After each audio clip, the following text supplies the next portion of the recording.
Hola a todos, esta es la primera parte de un conjunto de videos en donde se explicará la configuración interna del tronco encefálico. Antes de pasar de lleno al tema de este video, es importante recordar algunos conceptos.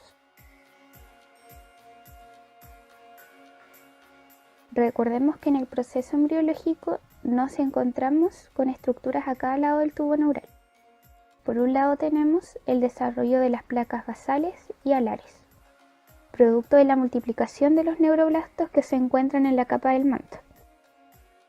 Las placas basales, que corresponden a este engrosamiento ventral, incluyen los somas de las motoneuronas que formarán las astas anteriores de la médula espinal.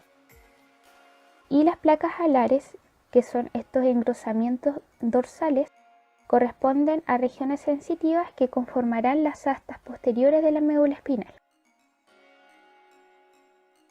Los grupos neuronales del bulbo raquídeo están ordenados como los de la médula espinal, con grupos de células sensitivas posteriores y de células motoras anteriores. Pero si miramos detalladamente la imagen, nos damos cuenta que la forma estructural evidentemente no es la misma, ya que estos, los derivados de la lámina basal, formarán los núcleos motores de los pares craneales, que quedarán cercanos a la línea media. Y por otro lado, tenemos los grupos de células posteriores sensitivas que se irán desplazando lateralmente debido principalmente a la formación del cuarto ventrículo. De esta manera se conforman las famosas columnas del tronco encefálico, que corresponden a la sustancia gris extrínseca, es decir, los núcleos de los nervios craneales, que podemos ver aquí en esta imagen. Habíamos mencionado que los núcleos más cercanos a la línea media conformarían los núcleos motores, y los que están hacia lateral serían los núcleos sensitivos. Y estos núcleos sensitivos y motores son los que van a conformar estas columnas, que son 6 en total. Las 3 primeras son la somática eferente, visceral eferente especial y la visceral eferente general, correspondiente a las columnas motoras, y las otras 3 restantes, la visceral aferente general y especial, la somática aferente especial y la somática aferente general, son las columnas sensitivas. Esta es una imagen por la cara posterior del tronco encefálico, en donde se pueden ver todos los núcleos de los nervios craneales, que conformarán estas 6 columnas. Con el color rosado tenemos la somática eferente, con el color amarillo tenemos la visceral eferente especial, con el color azul tenemos la visceral eferente general, con el color morado tenemos la columna visceral aferente general y especial, con el color verde tenemos la somática aferente especial, y con el color celeste tenemos la columna somática aferente general. Ahora vamos a pasar a revisar a cada una de las columnas por separado y a los núcleos que componen a cada una. La primera columna, la somática eferente, está constituida por 4 núcleos: el núcleo del óculo motor, el núcleo del troclear, el núcleo del abducen y el núcleo del hipogloso. Aquí en esta imagen la podemos observar con el color rosado. Es la columna que se encuentra más cercana a la línea media. A nivel del mesencéfalo tenemos al núcleo del óculo motor y al núcleo del troclear. Ya a nivel del puente tenemos al núcleo del abducen y hacia caudal en el bulbo tenemos al núcleo del hipogloso. El primer núcleo de esta columna somática eferente es el núcleo del óculo motor. Esta se encuentra a nivel de mesencéfalo, específicamente a la altura del colículo superior. Aquí podemos ver las fibras que salen del núcleo y también se observa que el núcleo se encuentra muy cercano a la sustancia gris periacuductal y al acueducto mesencefálico. ¿Cuál va a ser la importancia funcional de este núcleo? Es que sus fibras van a proporcionar inervación a todos los músculos extrínsecos del bulbo ocular, exceptuando al músculo oblicuo superior y al recto lateral. Por tanto, sus eferencias van hacia los músculos recto medial, recto superior, recto inferior, oblicuo inferior y para el músculo elevador del párpado. Este núcleo del óculo motor es un complejo nuclear. Esto quiere decir que está compuesto por varios subnúcleos. Los subnúcleos laterales, el dorsal, intermedio y ventral, van a dar inervación motora ipsilateral para los músculos recto medial, oblicuo inferior y recto inferior. El subnúcleo medial, que aquí se puede ver con el color rojo, da inervación contralateral para el músculo recto superior. El subnúcleo central va a dar inervación homolateral para el músculo elevador del párpado. El segundo componente de esta columna es el núcleo del troclear. Este es un corte transversal del tronco encefálico a nivel del mesencéfalo, a la altura del colículo inferior. Esta es una vista por posterior del tronco encefálico en donde podemos observar la lámina cuadrigémina, tenemos los colículos superiores e inferiores y dentro de estos últimos podemos encontrar el núcleo del cuarto par. Además, se aprecia claramente que las fibras al salir por la cara dorsal del mesencéfalo decusan a la altura del velo medular superior. Desde este núcleo van a salir fibras motoras para el músculo oblicuo superior y ya que las fibras motoras decusan al salir por la cara externa del mesencéfalo, la inervación para el músculo oblicuo superior va a ser contralateral. El tercer componente de esta columna es el núcleo del abducen. Este se encuentra a nivel del puente. Aquí tenemos un corte transversal a la altura del colículo facial. Vemos al núcleo del abducen y otras estructuras importantes como el cuarto ventrículo y el núcleo motor del nervio facial. En esta vista anterior del tronco encefálico podemos observar que las fibras que salen del núcleo del facial van hacia la cara dorsal y van a rodear al núcleo del abducen, y ambas estructuras conforman finalmente el colículo facial, que es esta prominencia que se puede observar en el piso del cuarto ventrículo. Aquí vemos una reseña general del recorrido del nervio abducen desde que sale del puente. Las fibras provenientes de este núcleo van a dar inervación ipsilateral al músculo recto lateral, encargado de la abducción del ojo. En esta imagen podemos ver la acción de dos músculos involucrados en lo que es la mirada conjugada horizontal, que son los músculos recto medial y recto lateral aquí en las imágenes con la letra A y B respectivamente. Como hemos visto anteriormente, ambos músculos tienen una inervación distinta. Entonces nos preguntamos cómo ocurre esta coordinación motora. Ocurre gracias a unas estructuras que se encuentran en el núcleo del abducen. Este está conformado por dos grupos neuronales. Las motoneuronas, aquí con el color rosado, que van a conformar al nervio abducen como tal. Y luego tenemos las interneuronas con color gris. Estas últimas van a enviar sus prolongaciones al fascículo longitudinal medial contralateral, que va a conectar al núcleo del abducen con el núcleo del óculo motor, que finalmente es el que da inervación al músculo recto medial. Todo esto para que podamos tener lo que vemos aquí. Por ejemplo, en el caso de la primera imagen, si una persona quiere mirar hacia el lado izquierdo, debe ocupar su recto medial del lado derecho y su recto lateral del lado izquierdo, en la misma dirección y grado. El cuarto y último componente de la columna somática aferente es el núcleo del hipogloso. Este es un corte transversal del bulbo en su porción más superior, en donde se puede observar aquí al núcleo del hipogloso y muy cercano a él el núcleo dorsal del vago. Esta es una vista posterior del tronco encefálico en donde podemos ver la fosa romboidal y aquí un área delimitada conocida como el trígono o triángulo del hipogloso, en donde se encuentra el núcleo del mismo. ¿Cuál es la importancia funcional de este núcleo? Es que sus fibras van a dar inervación a todos los músculos intrínsecos de la lengua y además a los extrínsecos, exceptuando al palato gloso que es inervado por el vago. Por tanto, va a dar inervación bilateral para los músculos hiogloso y estilogloso, además de inervación contralateral para el músculo geniogloso. Ahora pasamos a la segunda columna motora, la columna visceral eferente especial. Está compuesta por tres núcleos: el núcleo motor del trigémino, el núcleo motor del facial y el núcleo ambiguo. Este último da aferencias para 3 nervios, para el glosofaringio, el vago y el accesorio.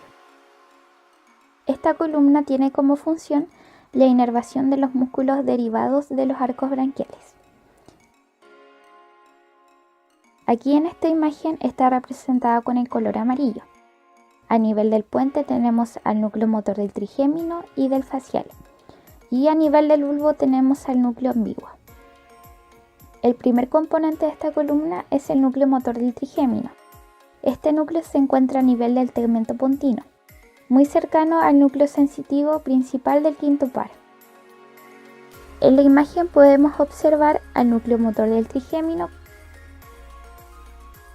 y se puede apreciar claramente que sus fibras se unen a las fibras provenientes del núcleo principal del trigémino para conformar finalmente el nervio mandibular, que va a llevar inervación sensitiva y motora a la región de la cabeza.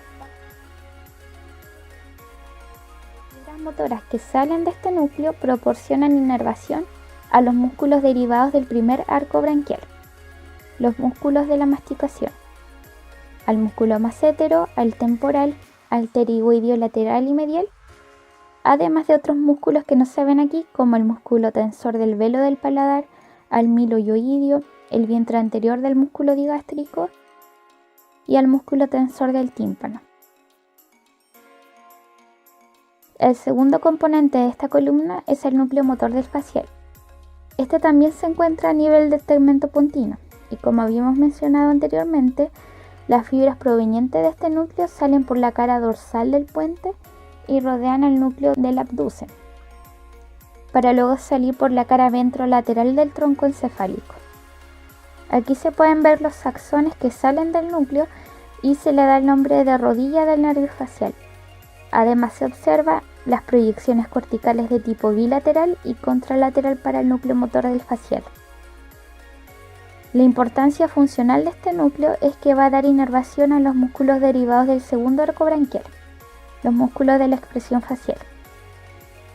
Por tanto, sus fibras darán inervación al músculo risorio, orbicular de la boca, al cigomático, el plastisma, etc. Y además de otros que no se observan aquí, pero que son sumamente importantes, como el músculo del estribo, el estiloioideo y el vientre posterior del músculo digástrico. Aquí en esta imagen podemos apreciar que los grupos neuronales que conforman al núcleo del nervio facial están encargados de la inervación de los músculos de la expresión facial. La porción más dorsal del núcleo da inervación a los músculos de la cara más superiores, es decir, desde los ojos hacia arriba. Y los grupos neuronales que se encuentran en la porción ventral del núcleo dan inervación a los músculos más inferiores de la cara, desde los ojos hacia abajo. También podemos ver cómo ambos grupos neuronales reciben proyecciones motoras desde la corteza cerebral. El grupo más dorsal recibe proyecciones bilaterales, y como este grupo del núcleo está encargado de la inervación de los músculos faciales superiores, proporcionará inervación bilateral a todos los músculos desde los ojos hacia arriba. En cambio, este grupo neuronal ventral recibe proyecciones corticales contralaterales, por tanto va a dar inervación al cuadrante inferior de la cara contralateral.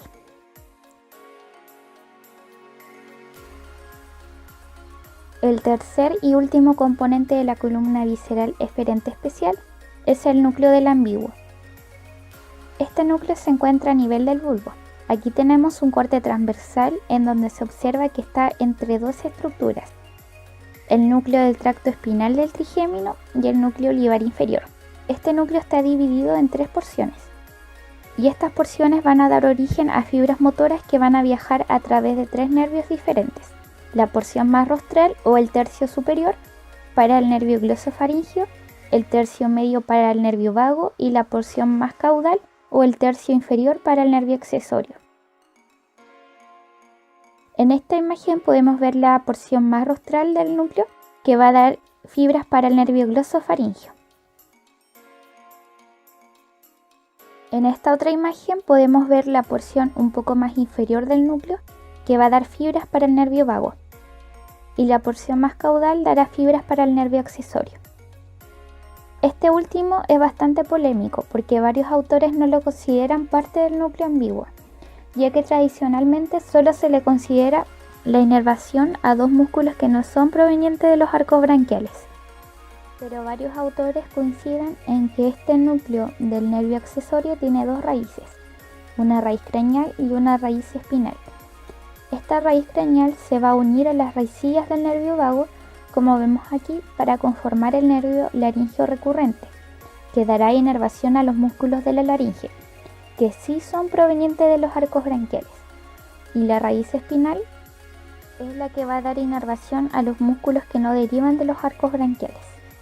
Entonces, la importancia funcional de este núcleo ambiguo es que sus fibras dan inervación motora a los músculos provenientes del tercer y cuarto arco branquial. Las fibras motoras branquiales provenientes del nervio glosofaringio dan inervación al músculo estilofaringio. Las fibras motoras branquiales provenientes del nervio vago se van a dividir en tres grandes ramas. La primera rama es la faringia, que inerva a los músculos constrictores de la faringe, superior, medio e inferior, el elevador del velo del paladar, al músculo palatofaringio, al músculo de la úvula y al palato gloso. La segunda rama importante proveniente del nervio vago es la laringe superior, que va a dar inervación al músculo cricotiroideo de la laringe y también va a proporcionar inervación al músculo constrictor inferior de la faringe. La tercera rama motora branquial es la laringe recurrente, que como habíamos comentado anteriormente está conformada por la raíz craneal del nervio accesorio y por las raicillas del nervio vago. Esta rama va a dar inervación a todos los músculos de la laringe, exceptuando al cricotiroideo, que es inervado por la laringe superior. En esta imagen podemos ver la extensión del núcleo del nervio accesorio, que se extiende desde los primeros segmentos cervicales hasta la altura de C5 a C6 aproximadamente. Ya vimos la función de la raíz craneal. Ahora veremos la función de la raíz espinal. Esta inerva a dos músculos, al esternocleidomastoideo y en la porción superior del músculo trapecio. Ahora vamos a revisar la conformación de la tercera y última columna motora, la visceral eferente general. Está constituida por cuatro núcleos: el núcleo accesorio del oculomotor, el núcleo salival superior, el núcleo salival inferior y el núcleo dorsal del vago. En esta imagen la vemos representada con el color azul. A nivel del mesencéfalo tenemos al núcleo accesorio del oculomotor, a nivel del puente al núcleo salival superior e inferior y a nivel del bulbo al núcleo dorsal del vago. El primer núcleo de esta columna es el núcleo accesorio del oculomotor, o también conocido como núcleo fotoacomodador. Este núcleo se encuentra a nivel del mesencéfalo. Aquí podemos ver que se encuentra dorsal al núcleo principal del oculomotor y también se puede apreciar claramente que las fibras que provienen de este núcleo se unen a las fibras motoras somáticas de los subnúcleos del oculomotor, conformando el nervio como tal. Lo importante de este núcleo es que sus fibras van a dar inervación al músculo ciliar y al esfínter de la pupila. Aquí vemos el reflejo de acomodación de la lente. En la imagen A observamos la adaptación del aparato visual para mirar objetos que se encuentran lejanos. El músculo ciliar se encuentra relajado, lo que provoca que el cristalino se encuentre con una forma aplanada. Y también podemos ver la pupila con un mayor tamaño. Al contrario de la imagen B, esta es una ilustración del ojo cuando está mirando un objeto más de cerca. Podemos ver estas eferencias con color azul que provienen del núcleo accesorio del oculomotor, que va a inervar al músculo ciliar, y aquí está contraído, por tanto el cristalino se vuelve mucho más engrosado. Estas eferencias, además de inervar al músculo ciliar, también llegan al músculo constrictor de la pupila, y esta se vuelve mucho más pequeña, en comparación a la que podemos observar aquí en la imagen A. Todo este mecanismo ayuda a que la retina pueda obtener una imagen mucho más nítida. Otro reflejo importante que involucra al núcleo accesorio del oculomotor es el reflejo fotomotor. Este reflejo se produce cuando el ojo es estimulado por algún tipo de luz brillante. Este estímulo llega hasta el ojo y es transportado por el nervio óptico. Estas aferencias llegan hasta el núcleo accesorio del oculomotor y desde aquí salen eferencias para el esfínter de la pupila, que tiene como objetivo contraer, y de esta manera se puede controlar la luz que entra en el ojo y así no dañar la retina.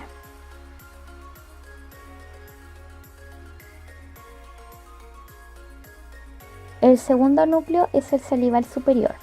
Se ubica en el tegmento del puente. Aquí en esta imagen se observa que se encuentra ventral al núcleo motor del facial y sus fibras van hacia dorsal para rodear al núcleo del séptimo par, para luego salir por la unión bulbopontina inmediatamente después del nervio motor del facial.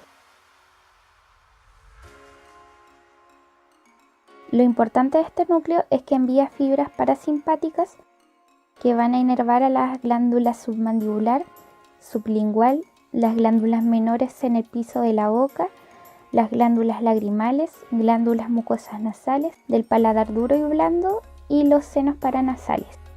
Todas estas fibras eferentes parasimpáticas son transportadas a través del nervio intermedio del facial. El tercer componente es el núcleo salival inferior. Este se ubica en la porción dorsal del bulbo, en el límite con el puente. Aquí tenemos una imagen en donde se puede observar que se encuentra cercano al núcleo ambiguo y al núcleo del tracto solitario. Las fibras parasimpáticas para el glosofaringio van a conducir impulsos secretomotores a la glándula parótida. El cuarto y último componente motor de la columna visceral eferente general es el núcleo dorsal del vago. Este es un corte transversal del bulbo, en donde se observa que el núcleo dorsal del vago se encuentra medial al núcleo ambiguo y dorsal al núcleo del hipogloso. Este se encuentra situado en el piso del cuarto ventrículo, en el trígono vagal. Las fibras motoras parasimpáticas provenientes de este núcleo dan inervación al músculo liso y a las glándulas mucosas en la región de la laringe y faringe, además de dar inervación a las vísceras torácicas y abdominales.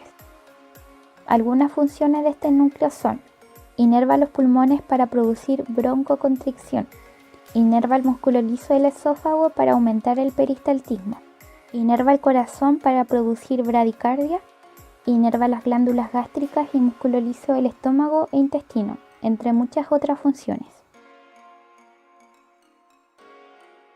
Bueno, y eso sería todo el video correspondiente a la primera parte de configuración interna del tronco encefálico, y aquí está la bibliografía.